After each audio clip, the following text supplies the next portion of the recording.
So right ఇక details చూస్తే సామాన్యులకు షాక్ ఇస్తూ అందనంత ఎత్తులో దూసుకెళ్లిన బంగారం వెండి ధరలు అనూహ్యంగా పాతాళానికి పడిపోయాయి. ఇన్వెస్టర్ల లాభాల స్వీకరణతో ధరలు భారీగా దిగొచ్చాయి. సో 24 క్యారెట్ల తులం బంగారం ధర ఒక్కరోజే 11,000 తగ్గింది. కేజీ వెండి ఏకంగా 59,000 క్షీణించింది. హైదరాబాద్ మార్కెట్లో 24 క్యారెట్ల బంగారం ధర 1,73,000 పలుకుతోంది. అయితే కేజీ వెండి ధర 3,48,000గా ఉంది. ఇన్ని రోజులు భగ్గుమన్న ధరలతో బంగారం అంటనే భయపడిన పసిడి ప్రియుల ధర తగ్గడంతో గోల్డ్ కొనేందుకు ఉత్సాహం చూపుతున్నారు. అయితే వెండి భారీగా తగ్గడంతో కూడా ఇప్పుడే పెళ్లిళ్లు పేరెంటాలకు కొనిపెట్టుకోవాలని మధ్యతరగతి ప్రజలు ఆలోచనలు చేస్తున్నారు.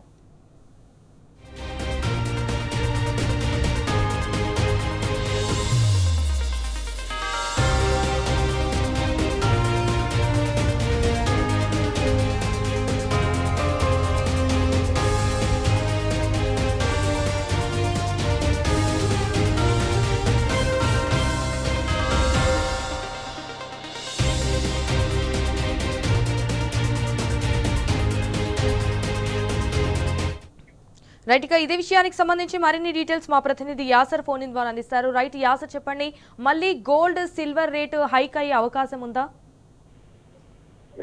గత కొన్ని రోజులుగా పరుగులు పెడుతున్న బంగారం వెండి ధరలకు ఇవాళ సడన్ బ్రేక్ పడిందని చెప్పొచ్చు. గత వారం రోజులుగా భారీగా పెరుగుతూ వచ్చిన బంగారం వెండి ధరలు ఇవాళ ఒక్కసారిగా తగ్గుముఖం పట్టాయి. దీంతో కొనుగోలుదారులకు కాస్త ఊరట లభించిందని చెప్పొచ్చు. ముఖ్యంగా చూసుకున్నట్లయితే ఏదైతే అంతర్జాతీయ పరిణామాలతో దేశీయ మార్కెట్ ఆల్ టైం గరిష్టానికి చేరిన బంగారం వెండి ధరలు ఇవాళ దిగొచ్చాయి. సామాన్యులకు షాక్ ఇస్తూ అందనంత ఎత్తులో దూసుకెళ్లిన బంగారం వెండి ధరలు అనూహ్యంగా ఇవాళ పాతాళానికి పడిపోయాయని చెప్పవచ్చు. ఏదైతే ఇన్వెస్టర్ల లాభాల స్వీకరణతో ధరలు ఇవాళ భారీగా దిగొచ్చాయి.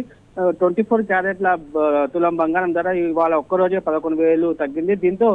దాంతో పాటు బంగారంకి తోడు వెండి ధరలు కూడా గతంలో బాగా పెరిగాయి. ఈసారి బంగారంకి తోడు వెండి ధర కూడా 59,000 ఒక్కసారిగా పడిపోయింది. దీంతో వెండి ధరలు 15% తగ్గి లోయర్ సర్క్యూట్ తాకాయని చెప్పొచ్చు.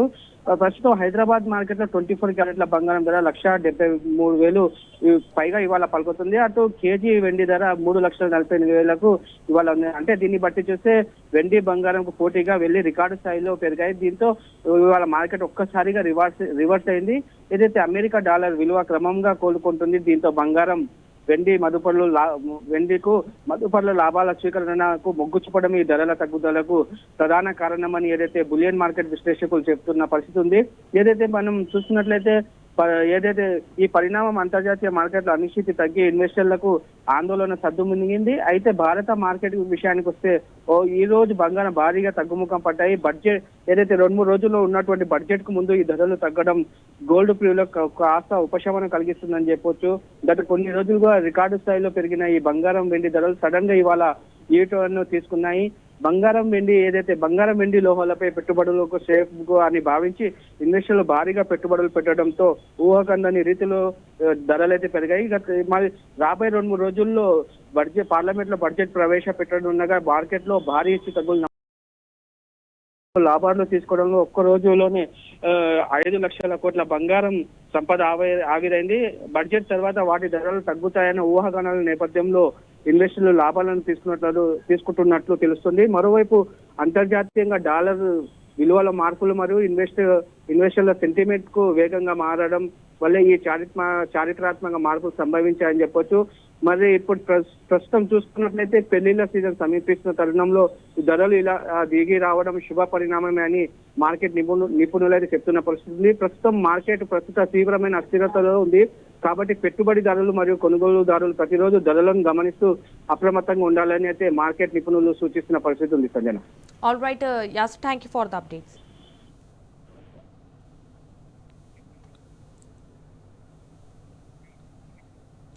తెలంగాణ తొలి సీఎం కేసీఆర్ నాయకత్వంలో 400 టీఎంసీల నీటి హక్కులను కేంద్రం నుంచి సాధించిందని గుర్తు చేశారు మాజీ మంత్రి హరీష్ రావు. ఇటు రేవంత్ 2 ఏళ్ల పాలనలో ఒక్క నీటి ప్రాజెక్టుకైనా అనుమతి తెచ్చావా రేవంత్ అంటూ ప్రశ్నించారు. ఇటు బీఆర్ఎస్ పార్టీకి కూడా తెలంగాణ ముఖ్యం, రాష్ట్ర హక్కులను కాలరాస్తే చూస్తూ ఊరుకోమని హెచ్చరించారు.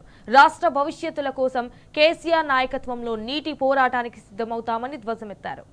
తెలంగాణ నీటి హక్కులను గంపగుత్తగా ఆంధ్రప్రదేశ్కి అప్పజెప్పే కుట్ర జరుగుతూ ఉంది.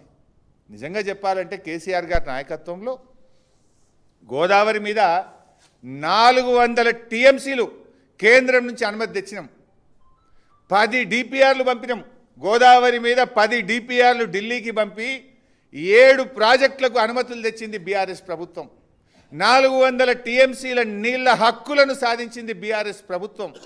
అరే నువ్వు 2 నెలలు అయింది, ఒక్క డిపిఆర్ పంపింది లేదు, ఒక్క అనుమతి తెచ్చింది లేదు. మేము 10 పంపి 7 తెచ్చినాం. ఇంకో 1-2 ప్రాజెక్టులు వార్దా కానీ కాళేశ్వరం సెకండ్ టీఎంసీ కానీ అవి సగం అనుమతులు వస్తే మిగతా అనుమతులు తేవాల్సిన తెలంగాణ ప్రభుత్వం డిపిఆర్లు వాపసు తెచ్చుకున్నది. అబ్బా ఏం గొప్ప రేవంత్ రెడ్డి, నువ్వు ఒక్క చుక్క నీళ్లు అనుమతి తెచ్చింది లేదు, ఒక్క డిపిఆర్ కొత్తగా పంపింది లేదు. బీఆర్ఎస్ పంపిన డిపిఆర్ వాపసు వచ్చింది రేవంత్ రెడ్డి పాలనలో. 10 డిపిఆర్లు పంపి 7 డిపిఆర్లకు 7 ప్రాజెక్టులకు మేము అనుమతులు తెచ్చినాం. ఇంకా 3 డిపిఆర్లు గోదావరి మీద అక్కడ పరిశీలనలో ఉండే, వార్ధా కావచ్చు, 3rd టీఎంసీ ఆఫ్ కాళేశ్వరం కావచ్చు, అవి వాపసు తెచ్చినావు నీ 2 నెలల్లో. అంటే అవి వాపసు తెచ్చుకుంటావు, నల్లమల్ల సార్కు జెండా ఊపుతావా? ఇంత నీళ్లు గోదావరి నీళ్లు దారదత్తం చేస్తావా? మేం చూస్తూ ఊరుకోం. బీఆర్ఎస్కు తెలంగాణ ముఖ్యం, తెలంగాణ ప్రయోజనాలు ముఖ్యం, తెలంగాణ హక్కులు ముఖ్యం, ఈ తెలంగాణ ప్రజల భవిష్యత్తు మాకు ముఖ్యం. నీకు సోయి లేదేమో కానీ మాకు తెలంగాణ సోయి ఉన్నది. తెలంగాణకు అన్యాయం జరుగుతుంటే గర్జిస్తాం, ప్రశ్నిస్తాం. అవసరమైతే కేసీఆర్ నాయకత్వంలో మరో పోరాటానికి శ్రీకారం చుడతామని హెచ్చరిస్తా ఉన్నాం. 9 ఏళ్ల బీఆర్ఎస్ హయాంలో తెలంగాణ అద్భుతమైన ప్రగతి సాధించిందని కేంద్ర ప్రభుత్వమే ఒప్పుకుందని ఢిల్లీ ఎకనామిక్ సర్వే రిపోర్టే అందుకు సాక్ష్యమని అన్నారు మాజీ మంత్రి హరీష్ రావు. సో దీన్ని చూస్తైనా కాంగ్రెస్ ప్రభుత్వం కనువిప్పు కావాలని చెప్పారు. కాళేశ్వరం మిషన్ తెలంగాణలో అద్భుతమైన ఆయకట్టు జరిగిందని కేంద్రమే ఒప్పుకుందని గుర్తు చేశారు. ఢిల్లీలో పార్లమెంట్లో ఎకనామిక్ సర్వే రిపోర్టు కేంద్ర ప్రభుత్వం అధికారికంగా పార్లమెంట్లో ఏం చెప్పిందో మీకు తెలిసి రిపోర్ట్లో కేంద్ర ప్రభుత్వమే చెప్పింది. ఇవాళ తెలంగాణ అద్భుతమైన ప్రగతిని సాధించింది. 2,20,00,000 ఎకరాల మాగానిగా తెలంగాణను 9 ఏళ్ల బీఆర్ఎస్ పాలనలో జరిగిందని చెప్పి ఈ రిపోర్ట్ చాలా స్పష్టంగా చెప్పింది. కాళేశ్వరం వల్ల, మిషన్ కాకతీయ వల్ల ఇవాళ అద్భుతమైనటువంటి ఆయకట్టు వచ్చిందనేటువంటి విషయాన్ని, కాళేశ్వరం ప్రాజెక్టు ద్వారా 17,08,230 ఎకరాల స్థిరీకరణ జరిగింది. మిషన్ కాకతీయ ద్వారా 15 లక్షల ఎకరాలు రెండు కలుపుకుంటే ఇవాళ దాదాపు 17, 32 లక్షల ఎకరాల ఆయకట్టును బీఆర్ఎస్ సాధించింది కదా. అందువల్లనే పంటల ఉత్పత్తి పెరిగింది, సాగు విస్తీర్ణం పెరిగింది. అప్పుడప్పుడు ఊకే పొద్దుగా లేస్తే మా మీద నోరు బారేసుకునే బండి సంజయ్, కిషన్ రెడ్డి సోయి తెచ్చుకోండి. ఇది మేం చెప్పలే, మీ కేంద్ర ప్రభుత్వం, మీ బీజేపీ ప్రభుత్వం, కేసీఆర్ పాలన ఎంత అద్భుతంగా జరిగిందో, ఎంత గొప్ప ఆయకట్టు సాధించిందో, తెలంగాణ ప్రగతి పథంలో ఎట్లా ప్రయాణించిందో మీ కేంద్ర ప్రభుత్వం ఇచ్చిన రిపోర్ట్ ఇది. ఇప్పటికైనా కళ్ళు తెరవండి, అనవసరంగా బీఆర్ఎస్ మీద నోరు బారేసుకోకండి. This is the work we have done. రాష్ట్రానికి చుక్క చుక్క నీటిని ఒడిసిపెడితే ఆ నీళ్లను అని విమర్శించారు మాజీ మంత్రి హరీష్ రావు. సో ఇటు మిషన్ కాకతీయ ప్రాజెక్టుతో తెలంగాణ ఆయకట్టును కేసీఆర్ పెంచారని గుర్తు చేశారు. నేడు రేవంత్ పాలనలో ఏపీకి నీటిని విడిచిపెడుతున్నట్లు వివరించారు. సీఎం రేవంత్ ఢిల్లీకి, దావోస్ కు ట్రిప్పులు కొట్టడమే తప్ప రైతుల తిప్పలు పెట్టడం లేదంటూ ధ్వజమెత్తారు. తెలంగాణకు నీళ్లు తెచ్చే ప్రయత్నం చేసిండు కేసీఆర్ గారు, కానీ రేవంత్ రెడ్డి గారేమో నీళ్లు ఆంధ్రాకు కిందికి జార విడుస్తున్నాడు. ఒడిసి పట్టింది కేసీఆర్, విడిసిపెడుతున్నది రేవంత్ రెడ్డి. ఇలా ప్రజలు ఆలోచిస్తున్నారు. గతంలో మిషన్ కాకతీయ చేయకముందు నీళ్లు కిందికి పోతుండే, కానీ కేసీఆర్ గారు మిషన్ కాకతీయ ప్రోగ్రాం ద్వారా చుక్క చుక్కను ఒడిసి పట్టిండు, తెలంగాణ ఆయకట్టు పెంచిండు. కానీ ఈ సోయి లేని రేవంత్ రెడ్డి గారు నీళ్లను జార విడుస్తుండు, నల్లమల్ల సాగర్కు జెండా ఊపుతున్నాడు. అందుకే మళ్ళీ డిమాండ్ చేస్తున్నాం, తక్షణమే ఈరోజు రాష్ట్ర ప్రభుత్వం ఈ మీటింగ్ను బాయ్కాట్ చేయాలి. మీరే ఉత్తరం రాసిండ్రు, మీ ఉత్తరాన్ని ఎక్కడ కూడా ఇవాళ కాంగ్రెస్ ప్రభుత్వం, ఢిల్లీలో ఉండే బీజేపీ ప్రభుత్వం మీ ఉత్తరానికి స్పందించలే. అయినా మీరు ఇవాళ మోకాళ్ళ మీద పోతున్నారు. మీ వీక్నెస్ ఏందో, మీరు ఎందుకు పోవాల్సి వస్తుందో మాకైతే ముఖ్యమంత్రి గారు ఢిల్లీకి, దావోస్కు ట్రిప్పులు కొట్టుడే తప్ప ఆయనకు రైతుల తిప్పలు పట్టడం లేదు, రాష్ట్ర భవిష్యత్తు ఆయనకు పట్టడం లేదు. బీఆర్ఎస్ హయాంలో సేద్యానిదే అగ్రభాగం. ఇది మేం చెప్పలే, కేంద్ర ప్రభుత్వం చెప్పింది. కానీ ఇప్పుడేమవుతుంది? చోద్యం చూడడం తప్ప ఈ సీఎంతో ఏమైతలేదు. ఆంధ్రప్రదేశ్ మన ప్రాజెక్టులు అడ్డుకుంటుంటే, అక్రమ ప్రాజెక్టులు నిర్మిస్తుంటే, ఆంధ్రప్రదేశ్ గోదావరి జలాలను తరలిస్తుంటే చోద్యం చూడడం తప్ప ఈ ముఖ్యమంత్రితో ఏమీ కూడా కావడం లేదు. వీణవంక సమ్మక్క జాతర ఘటనపై ఎమ్మెల్యే పాడి కౌశిక్ రెడ్డి స్పందించారు. తన మాటలు ఎవరికైనా ఇబ్బంది పెట్టి ఉంటే క్షమించాలని కోరారు. రేవంత్ రెడ్డి ప్రోద్బలంతో కొందరు అధికారులు తమపై, తన కుటుంబంపై రాజకీయ కక్షలకు పాల్పడ్డారన్నారు. పోలీసులు, అధికారులు అంటే తనకు ఎంతో గౌరవమని, సమ్మక్క జాతరలో తనను ఇబ్బంది పెట్టారని చెప్పారు. ఆ ఫ్రస్ట్రేషన్లో అన్నదే తప్ప ఉద్దేశపూర్వకంగా ఎవరిని దూషించలేదని చెప్పారు. సో ఈ విషయంలో కొందరు పనిగట్టుకొని ప్రచారం చేస్తున్నారని, ఇంతటితో ఈ వివాదాన్ని ముగించాలని కోరారు. హైదరాబాద్ నియోజకవర్గ ప్రజలకి మరియు మైనార్టీ సోదరుమణులకి, సోదరులకి అందరికీ పేరు పేరున నా నమస్కారాలు తెలియజేస్తా ఉన్నాను. సమ్మక్క జాతర అని మా సొంత గ్రామం వీణవంకలో జరుగుతుంది. ఆ జాతరలో మొక్కులు చెల్లించుకోవడానికి నేను, నా సతీమణి, నా బిడ్డ మరియు మా దళిత మహిళా సర్పంచ్ గారు మొక్కులు చెల్లించుకోవడానికి పోవడం జరిగింది. ఆడ మేము మొక్కులు చెల్లించుకున్న సందర్భంలో రేవంత్ రెడ్డి గారి ఆదేశాలతోని ఈడ ఉన్న మా జిల్లాలో ఉన్న సిపి గారు మరియు హుజరాబాద్ లో ఉన్న ఏసీపీ గారు, జమ్మికుంట రూరల్ సిఏ గారు ఏ విధంగా మమ్మల్ని అవమానపరిచిండ్రో, ఏ విధంగా గద్దెల మీద నుంచి ఈడ్చుకపోయారో మీ అందరూ కూడా చూసారు. ఆ ఫ్రస్ట్రేషన్ లో నేను సిపి గారిని ఒక మాట అనడం జరిగింది. కానీ నేను ఏ కులాన్నో, ఏ మతాన్నో కించపరచడానికో నేను అట్లాంటి స్టేట్మెంట్ చేయలేదు. నా ఉద్దేశం అది కాదని కూడా మీ అందరు కూడా తెలియజేస్తా ఉన్నాను. ఇలా ఒక్కసారి ఆలోచన చేయండి. ఆ ఫ్రస్ట్రేషన్ లో, ఆ ప్రెషర్ లో, ఆ టార్చర్ లో నేను ఒక మాట స్లిప్ అయితే కావచ్చు. కానీ నేను వాళ్ళందరికీ కూడా దానివల్ల ఎవరికన్నా వాళ్ళ మనోభావాలు దెబ్బతినుంటే వాళ్ళని నేను పర్సనల్ గా అప్లైజైజ్ చేస్తూ సెలవు తీసుకుంటా ఉన్నాను. జై తెలంగాణ, జై కేసీఆర్. సో తెలంగాణలో మున్సిపల్ ఎన్నికల నామినేషన్ల ప్రక్రియ ముగిసింది. నామినేషన్ల ఘట్టం ప్రారంభమైన తొలి 2 రోజులు నామినేషన్లలో అంత ఊపు కనిపించలేదు. ఈ నెల 27న ఎన్నికల షెడ్యూల్ విడుదల చేసిన ఎన్నికల సంఘం ఆ మరుసటి రోజే నోటిఫికేషన్ విడుదల చేసింది. అయితే అదే రోజు నుంచి నామినేషన్ల ప్రక్రియ ప్రారంభించింది. మొదటి రోజు తక్కువగా నామినేషన్లు నమోదు కాగా, రెండో రోజు కూడా నామినేషన్ల తాకిడి బాగా పెరిగింది. ఇటు ఎన్నికల షెడ్యూల్ వెనువెంటనే నోటిఫికేషన్ విడుదల చేయడంతో నామినేషన్లకు తక్కువ గడువే మిగిలింది. ఇన్ఫాక్ట్ మొదటి రోజు 902 నామినేషన్లు దాఖలు కాగా, రెండో రోజు 8,326 నామినేషన్లు దాఖలయ్యాయి. ఇక నిన్నటి వరకు 7,980 మంది అభ్యర్థులు 9,276 నామినేషన్లు దాఖలు చేశారు. ఇక చివరి రోజైన ఇవాళ భారీ ఎత్తున నామినేషన్లు దాఖలు అయినట్టు తెలుస్తోంది. అయితే అధికారులు రేపు నామినేషన్లను పరిశీలించనున్నారు. ఇటు నామినేషన్ల ఉపసంహరణకు ఫిబ్రవరి 3 వరకు ఈసీ గడువునిచ్చింది. అదే రోజు తుది అభ్యర్థుల జాబితా విడుదల చేయనుంది. ఇటు ఫిబ్రవరి 11న పోలింగ్ నిర్వహించనుంది ఈసీ. ఒకవేళ అవసరమైతే 12న రీపోలింగ్ నిర్వహించనుంది. ఇక ఫిబ్రవరి 13న ఓట్ల లెక్కింపు జరగనుంది. మున్సిపల్ ఎన్నికల్లో బీఆర్ఎస్ సత్తాను చాటి చెప్తామన్నారు మాజీ ఎమ్మెల్యే ఆల వెంకటేశ్వర రెడ్డి. 2 ఏళ్లలో మున్సిపాలిటీలకు రేవంత్ సర్కారు చేసిందేమీ లేదని దుయ్యబట్టారు. ఈ మేరకు మహబూబ్ నగర్ జిల్లా దేవరకద్ర నియోజకవర్గం బూత్పూర్ మున్సిపాలిటీలో బీఆర్ఎస్ అభ్యర్థుల నామినేషన్ల ర్యాలీ అట్టహాసంగా సాగింది. ఈ సందర్భంగా బూత్పూర్ పట్టణం గులాబీమయమైంది. ర్యాలీలో పాల్గొన్న ఆల వెంకటేశ్వర రెడ్డి బీఆర్ఎస్ అభ్యర్థులకు శుభాకాంక్షలు తెలిపారు.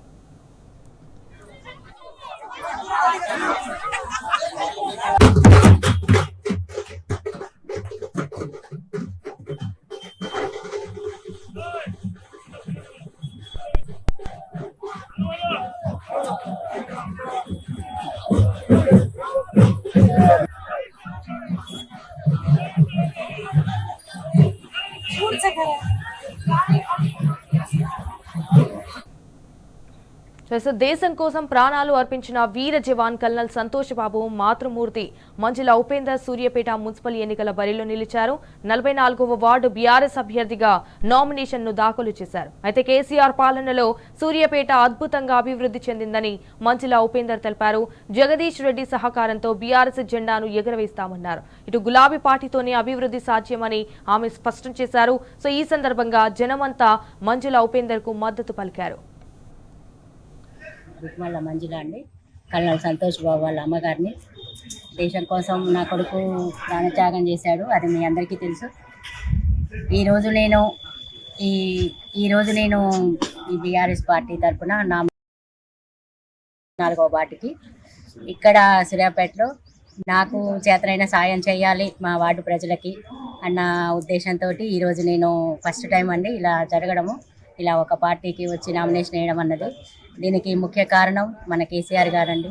ఆయన మన తెలంగాణ రాష్ట్రం కోసము, రాష్ట్ర సాధన కోసము చాలా కృషి చేసి తెలంగాణ రాష్ట్రాన్ని సాధించారండి. ఆ తర్వాత ఇక్కడున్న జగదీశ్వర్ రెడ్డి గారు కూడా గత 10 ఏళ్ల కాలంలో చాలా అభివృద్ధి పనులు చేశారండి. సూర్యాపేట అభివృద్ధి జరగడానికి అసలు నేను ఈ ఊరు సూర్యాపేట వచ్చిన కొత్తలో ఉన్న సూర్యాపేటకి తర్వాత మన జగదీశ్వర్ రెడ్డి గారి పాలనలో అసలు చాలా మార్పులు వచ్చాయండి. అసలు చాలా ఆశ్చర్యపోయాను ఎంత అభివృద్ధి చెందింది సూర్యాపేట. రోడ్డు విషయమే కానివ్వండి, ఒక సద్దల చెరువు కానీ, మెడికల్ కాలేజీలు కానివ్వండి, ప్రతిదీ మేము ఉన్నామంటూ చాలా అభివృద్ధి పనులు చేశారండి. అలాగే బాబు ఇదైనప్పుడు కూడా మాకు కూడా చాలా సపోర్టుగా ఉన్నారండి. కేసీఆర్ గారు కానివ్వండి, ఇప్పటికీ కూడా ఉన్నారండి. అభిమానం కొద్దీ, కేసీఆర్ గారి మీద ఉన్న గౌరవం కొద్దీ, ఆ పార్టీ మీద ఉన్న అభిమానం కొద్దీ నేను ఈరోజు ఇలా నామినేషన్ వేసి ఈ పార్టీ తరఫున నేను నిలబడ్డానండి. మా వార్డు అండగా ఉన్నారండి అందరూ. ఈరోజు కూడా అదే అండతోటి నన్ను గెలిపిస్తారని నేను కోరుకుంటున్నానండి. మళ్ళీ పక్కన మా గండూరి కృపాకర్ గారు కూడా నాకు ఒక కొడుకు లెక్కనే అన్నారు, మా పక్క వార్డే. కానీ ఆ రోజు బాబు పోయినప్పుడు కూడా చాలా హెల్ప్ చేశారండి. వాళ్ళు కూడా అందరి యొక్క సహకారంతో ఈరోజు ఇక్కడ నిలబడడానికి కారణమైందండి. అందరూ నన్ను ఇలా గెలిపించాలని కోరుకుంటున్నాను. బాబును నేను 44వ వార్డు ప్రజలంతా నా వాళ్ళే అనుకున్నాను. ఈరోజు వాళ్ళకి సాయం చేస్తాను, నా చేతనైంది. నా కొడుకుని దేశానికి పంపించాను దేశం కోసము. ఈరోజు మన వార్డు ప్రజల కోసం చేయాలన్న ఉద్దేశంతో నేను నిలబడ్డాను. మున్సిపల్ ఎన్నికల వేళ నిర్మల్ జిల్లాలో పలు పార్టీలను జరుగుతున్నాయి. ఎమ్మెల్యే అనిల్ జాదవ్ సమక్షంలో కాంగ్రెస్, బీజేపీ మాజీ కౌన్సిలర్లు, కార్యకర్తలంతా కూడా గులాబీ కండువా కప్పుకున్నారు. ఇటు నిర్మల్ మున్సిపాలిటీపై గులాబీ జెండా ఎగరడం ఖాయమని, ఆ దిశగా కార్యకర్తలు పనిచేయాలని ఎమ్మెల్యే పిలుపునిచ్చారు. ఈ కార్యక్రమంలో నిర్మల్ నియోజకవర్గం ఇన్ఛార్జ్ రామకిషన్ రెడ్డి, అలాగే పట్టణ అధ్యక్షులు రాము, సీనియర్ మాజీ కౌన్సిలర్ పాల్గొన్నారు.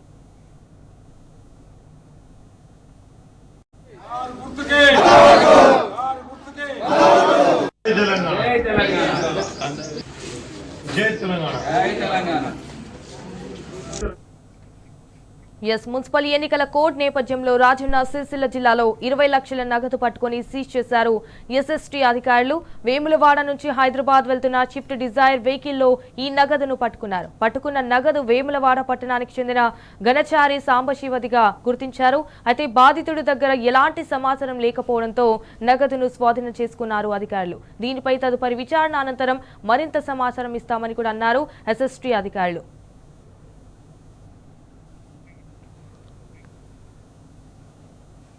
దొంగని దొంగ అంటే ఒప్పుకుంటాడా? అస్సలు ఒప్పుకోడు. తానొక ఆనిముత్యమని బిల్డప్ ఇచ్చుకుంటాడు. తనకే పాపం తెలీదంటాడు. హిమాలయాల్లో తపస్సు చేసే సాధువు తాను సేమ్ టు సేమ్ అని శుద్ధపూసల మాట్లాడతాడు. కాంగ్రెస్లోకి జంపు కొట్టిన 10 మంది ఫిరాయింపుదారులు కూడా అంతే. సో అబద్ధాలకు తెల్లంగిలు తొడిగితే అచ్చం అలాగే ఉంటాయి. గద్వాల ఎమ్మెల్యే బండ్ల కృష్ణమోహన్ రెడ్డి ఫిరాయింపుదారుడే కాదు, మాంచి ఇటు బుకాయింపుదారుడు కూడా. పార్టీ మారలేదని, బీఆర్ఎస్లోని ఉన్నానని చెప్పిన దొంగ భాగోతం మీరే చూడండి.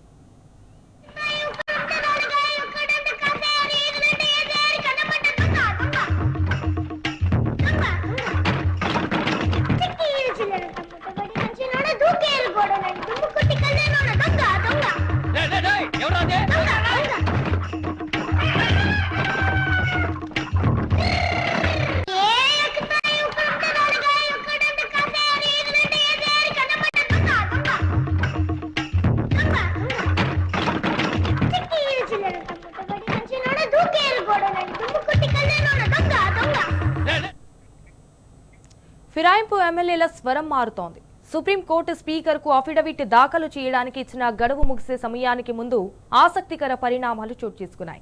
ఇన్ని రోజులు స్పీకర్ ఇచ్చిన నోటీసులకు వివరణ ఇవ్వని దానం నాగేందర్ 28వ తేదీన ఉదయం స్పీకర్ నోటీసులకు వివరణ ఇచ్చారు. తనపై దాఖలైన పిటిషన్ కొట్టివేయాలని స్పీకర్ను దానం నాగేందర్ రిక్వెస్ట్ చేశారు. తాను బీఆర్ఎస్ పార్టీకి రాజీనామా చేయలేదని దానం చెప్పడం అందరినీ ఆశ్చర్యానికి గురి చేసింది. 2024 మార్చిలో తాను కాంగ్రెస్ సమావేశానికి వెళ్లినట్లు, అయితే అది వ్యక్తిగత హోదాలోనే వెళ్లానని దానం తన అఫిడవిట్లో పేర్కొన్నారు. మీడియా కథనాల ఆధారంగా తాను పార్టీ మారినట్లు బీఆర్ఎస్ భావిస్తోందని, దాన్ని స్పీకర్ పరిగణలోకి తీసుకోవద్దని దానం నాగేందర్ కోరడంతో ఆయన స్వరంలో మార్పు చర్చనీయాంశమవుతోంది. కాంగ్రెస్ చెప్తున్నాం కదా, కాంగ్రెస్ చెప్తున్నాం కదా, కాంగ్రెస్ చెప్తున్నాం కదా,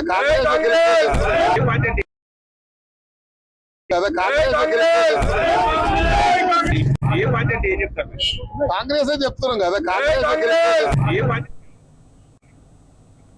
కాంగ్రెస్ ప్రభుత్వంపై రంగారెడ్డి జిల్లా రైతులు భగ్గుమన్నారు. జీవనోపాధిగా ఉన్న భూమిని ప్రభుత్వం లాక్కుంటుందని ఆవేదన చెందుతున్నారు. షాబాద్ మండలం రేగోడి దొస్వాడ గ్రామంలో ప్రభుత్వం అదనంగా భూములు సేకరించడంపై రైతులు ఆందోళన వ్యక్తం చేస్తున్నారు. సో ఇప్పటికే వందలాది ఎకరాలు కోల్పోయామని, ఉన్న కొద్దిపాటి భూమిని కూడా లాక్కుంటే తాము ఎలా బతకాలని రైతులు వాపోతున్నారు. సర్వే నంబర్ 172లోని 27 ఎకరాల భూమిని ప్రభుత్వం తీసుకుంటోంది. గతంలోనే సర్వే నంబర్ 102లోని దాదాపు 275 ఎకరాలను ప్రభుత్వం స్వాధీనం చేసుకుంది. ఇప్పుడు మళ్లీ మిగిలిన భూమిపై రేవంత్ సర్కారు కన్నేయడంతో రైతులు రోడ్డెక్కి ధర్నా చేపట్టారు. మున ఎకరం, అర ఎకరం భూమిని కూడా లాక్కుంటే తాము ఊరు వదిలి వెళ్లాలా అని, ఎప్పటికైనా ప్రభుత్వం స్పందించి తమ భూములు తమకే ఉంచాలని, బలవంతపు భూసేకరణ ఆపాలని కూడా రైతులు డిమాండ్ చేస్తున్నారు. షాబాద్ మండల్ జిల్లా రంగారెడ్డి.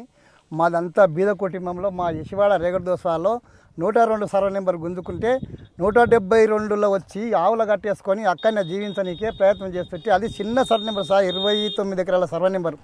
దాంట్లో గిట్ట గుంజుకుంటున్నారు. ఆ గుంజుకొనికే మాకు తిప్పకుండా, మాకు ఇన్ఫర్మేషన్ లేకుండా వచ్చి గవర్నమెంట్ వచ్చి కిలాసర్ తోలిచ్చి మనకు కొలతలు చేస్తామని అంటున్నారు. మరి మాకు ఇది తప్ప ఇంకోటి లేదు. ఒక్క ఎకరం మీద మేము ఒక 30 మందిలాగా దీన్ని ఆధారపడి బతుకుతున్నాము. ఒకవేళ మాకు ఇది పోయిందనుకో మాకు జీవనాధారం ఏం లేదు. మా కుటుంబం మేము వచ్చి రోడ్ల మీద చచ్చిపో, ఒకవేళ వీళ్ళు కొలుచుకుంటాం కరెక్ట్ అనుకుంటే మాకే అక్కడికి వెళ్ళి మందు తీసుకొచ్చి మా అందరికి పోసి మేము చచ్చిపోతాము. మా భూమిని వాళ్ళే కబ్జా పెట్టుకొని గవర్నమెంట్ సాధ్యం చేసుకొని వాళ్ళే బతుకొని వాళ్ళని ఆ రోజేమో పట్టలు ఇస్తామని గరీబోళ్ళు ఓటేసి గద్దె మీద కూర్చున్న తర్వాత మమ్మల్ని తీసుకుపోయి ఇలా బుగ్గు రామచంద్ర చేసి రోడ్డు మీద వేస్తున్నారు. గవర్నమెంట్కి ఎంతవరకు సాధ్యము, ఎంతవరకు న్యాయం ఇది? ఎట్టి పరిస్థితులు 172 29 ఎకరాలు వదిలిపెట్టి మీరు ఏమన్నా చేసుకోండి సార్, మాకు ఇది ఓతి ఇంకో మార్గం లేదు. మా భార్య పిల్లలు రోడ్డు మీద పడి విషం దాగే సత్య పరిస్థితి వచ్చింది. ఎట్టి పరిస్థితుల్లో దీన్ని ఇవ్వగలరని మరి మీకు నమస్కారం చేసి కోరుకుంటున్నాం సార్. 102 సర్వే నెంబర్ గవర్నమెంట్ తీసేసుకుంది. ఆ 102 సర్వే నెంబర్లో 279 ఎకరాలు ఉంటాయి. దాని మళ్ళీ అది తీసుకున్నాక మిగతా మాకు అక్కడ ఉన్నదానికి 50 ఎకరం ఎంతో కొద్దిగా అంత ఉంది. మళ్ళీ దానికి వచ్చి 172 29 ఎకరాలు ఉంటుంది. అది తీసుకుంటే విలేజ్కి ఏమని ఉంటుంది ఏంది? మొత్తం ల్యాండ్ తీసుకోవడం ఎంతవరకు న్యాయం? ఇంతకుముందు కాంగ్రెస్ గవర్నమెంట్ వచ్చేటప్పుడు లావని భూములను పట్టా చేస్తని ప్రతి మీటింగ్లో చేవేళ్ళ మీటింగ్లో గించి చెప్పారు. ఆ పట్టు ఇవ్వకుండా ఏమి ఇవ్వకుండా ఉన్నది గుంజుకొని పోవడం అవుతుంది. ఇది కరెక్ట్ కాదు. గవర్నమెంట్కి మేము హెచ్చరిస్తున్నాము. తర్వాత ఇంకోటి ఏంటంటే, ఈ భూములు ఎట్టి పరిస్థితి ఇచ్చేయలేదు. ఆ 102 ఇవ్వడమే పెద్ద తప్పైంది. మేము అది చేయడం పెద్ద తప్ప అవడం వల్ల ఇప్పుడు ఇది తీసుకుంటారు, రేపు ఇంకోటి తీసుకుంటారు, తర్వాత మా ఊరిని గిట్ల లేపే పొజిషన్కి వచ్చేటరు. ఇది కరెక్ట్ కాదు. కాబట్టి మేము ఎట్టి పరిస్థితి ఇచ్చే ప్రసక్తి లేదు. తర్వాత మేము దేనికైనా రెడీ ఉన్నాం. లేదంటే ఇప్పుడు ఎవరైనా కొలతలు వాళ్ళు వస్తారు కదా, వాళ్ళు వచ్చి వాళ్ళు ఏమన్నా చేస్తే మందు తాగి చంపమని తర్వాత ఆడ ఆయనతో గుంజుకున్నారు. 102 ఆయనతో గుంజుకున్నారు. ఈడ బతకనీకే ఇంత మంది ఉండి మేము ఆ భూమి మీద బతకకుండా లేకుండా చేస్తే మేము ఏ పరిస్థితి కావాలి, ఏ లెక్క కావాలి? ఇందిరా మిస్తుంది ఎట్లా, ఇప్పుడు గుంజుకుంటుంది ఎట్లా? ఇందిరా ఏ కోటికి దొలకపోతారా, జైలుకు దొలకపోతారా, ఆడివాసికి దొలకపో పోయి కూడా మమ్మల్ని బతికేసేయండి సార్. మాకేం ఆశం లేదు. పిల్లల జల్లలము ఏడ ఉండనికి కూడా తల మీద బొంద పెట్టుకొని కూడా తల మీద గీత కూడా గవర్నమెంట్ కార్యక్రమం లేదు. ఇంకేం లాభం ఉన్నది మాకు? మమ్మల్ని ఏ చేస్తారో చేయండి సార్. మాకేం ఆశం లేదు. తిందామంటే అన్నం కూడా లేకుండా నాలుగు పోసుకొని కూర్చున్నాము. పశువులకు నీళ్లు లేవు, మనుషులకు నీళ్ళు లేవు, ఊళ్ళో బతకని కూడా లేదు. మేము ఏం చేయాలి, ఎట్లా చేస్తాం? మేము ఆయన తీసుకున్నాక మేము ఏ లేకంగా బతుకుదాం, ఎట్లా లేదు సారు? మాకు ఏ జీవితం లేదు సార్. మేము ఢిల్లీ కూడా వచ్చి కూడా ఇదే నుడికి చెప్తాం సార్. మరి ఢిల్లీలో ఉన్న ఇందిరమ్మ చెప్తుందా, సోనియా గాంధీ అమ్మ చెప్తుందా, రాహుల్ గాంధీ చెప్తాడా? ఎవరు చెప్తారు? ఇచ్చిన వాళ్ళు ఎవరు? ఒకటి పేలైంది, 2 నడుస్తున్నాయి. దాన్ని సర్వే చేసిన, దాన్ని దూళ్ళు 4 ఆవులు, 2 ఎడ్లు, 4 యాగలు ఆడ కుటుంబేసిన కుటుంబంలో ఉన్నాయి అన్ని. అవి నీళ్ళు ఏం తాగాలి, మేము ఏడ తినాలి, ఏడ బతకాలి, ఏ ఊరికి పోవాలి, ఎట్లా చేయాలి? ఖరాబ్ చేస్తున్నారు ఈ గవర్నమెంట్. అప్పుడు ఇసుక మీద ఇప్పుడు ఇందిరా ఇంటికి ఇచ్చింది. ఆ ఇల్లు మాకెందుకు? మళ్ళీ అవి కూడా పోతారు. అవి ఉనికి ఇంకా వాళ్ళే అయితే ఇల్లు కూడా ఇలా ఈ భూమి వాళ్ళది అప్పుడు వాళ్ళు అమ్ముకున్నాడు వాళ్ళే అయితే మాకు ఈ భూమి పోతే పెట్రోల్ పోసి మేము ముందలే మేమే దాంట్లో సస్తాం మేము లేమానం. రైట్, ఇప్పటి వరకు నా బులెటిన్ అప్డేట్స్ చూస్తూనే ఉండండి టీ న్యూస్.